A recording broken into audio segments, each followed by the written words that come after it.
நான் ஏன் இந்த அலுவலகம் திறந்தேன்னா நிச்சயமாக இப்போ தேர்ந்தெடுக்கப்பட்ட எம்பி அதெல்லாம் செய்ய போகிறதில்ல. அவங்க வெளியே வரமாட்டாங்க.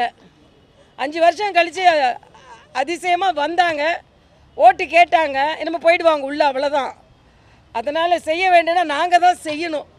அதனால் இப்போது அதில் வேறு என்கிட்ட கேட்டால் நான் என்றைக்குமே எதிர்வாக்காளரை தவறாக நான் பேசினதே கிடையாது.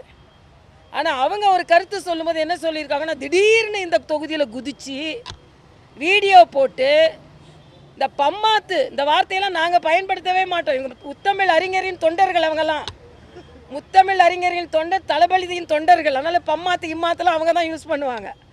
இந்த பம்மாத்து வேலை செய்கிறவங்களெல்லாம் தென்சென்னை மக்கள் நிராகரித்தார்கள்னு சொல்கிறாங்க. நிராகரிக்கலை, எங்களை ஆதரித்து இருக்கிறார்கள். ஒன்று, உங்களை மாதிரி குறுக்கு வழியெல்லாம் எங்களுக்கு தெரியாது, நாங்கள் போகிறதெல்லாம் நேர்வழி தான்.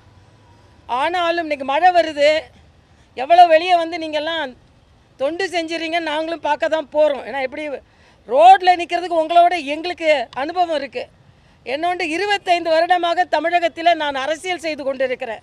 ஒரு கட்சியின் தலைவராக இருந்திருக்கிறேன், ஆளுநராக இருந்திருக்கிறேன். என் பக்கத்தில் கூட அனுபவத்தில் நீங்களாம் வர முடியாது. ஆனால் இன்றைக்கி பம்மாத்துக்கு இம்மாத்துன்றீங்க, அதுக்கு பதில் சொல்லணும். ஏன்னா நான் அதுக்கு கீழே இறங்கலை.